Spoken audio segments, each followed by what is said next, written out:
வணக்கம்.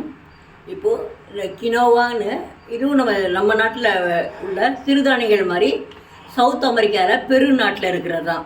இது நமக்கு சக்கரை வியாதிக்கு அப்புறம் வெயிட் லாஸ்க்கு எல்லாத்துக்குமே நல்லது. இது இந்த மாதிரி தான் இருக்கும். நான் டப்பாவில் கொட்டிட்டேன். நான் இதை சீமை திணைன்னு தமிழில் சொல்கிறாங்க. இதை நான் என்ன பண்ணேன், இது ஒரு கப்பு இட்லி அரிசி போட்டுட்டு 2 கப்புக்கு அரை கப்பு உளுந்து 1 ஸ்பூன் வெந்தயம் போட்டு இட்லிக்கு அரைச்சி வச்சுருக்கேன். மாவை காமிக்கிறேன் பாருங்கள். நான் அதை வீடியோ எடுக்க விட்டுட்டேன். நான் இப்போ நேற்று அரைச்சி வச்சேன், நல்லா பொங்கி வந்திருக்கு.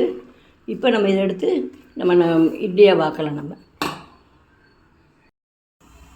இப்போ அடுப்பில் இட்லி பாத்திரம் வச்சு தண்ணி கொதிக்கிறது. இப்போ நம்ம இட்லியை மாவு விட்டுடலாம்.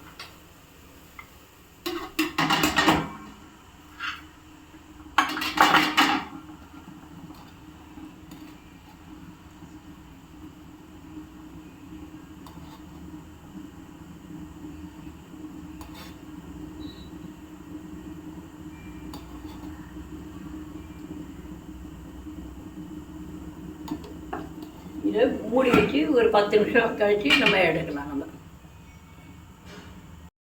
இப்போது 10 நிமிஷம் ஆச்சு. நம்ம இப்போ எடுத்து பார்க்கலாம். நம்ம தண்ணியை தொட்டுட்டு கையில் ஒட்டாமல் வரணும். வெந்துட்டு நம்ம அடுப்பை அணைச்சிடலாம். நம்ம கொஞ்ச நேரம் கழித்து நம்ம எடுத்து சாப்பிட்லாம். இப்போது கினோவா இட்லி ரெடி. இது இதய பாதுகாப்பு வழியும் நீரிழிவு நோய்க்கு நல்லது. சுகர் கம்ப்ளைண்ட் உள்ளவங்க சாப்பிட்லாம், வெயிட் லாஸ் உள்ளவங்க சாப்பிட்லாம்.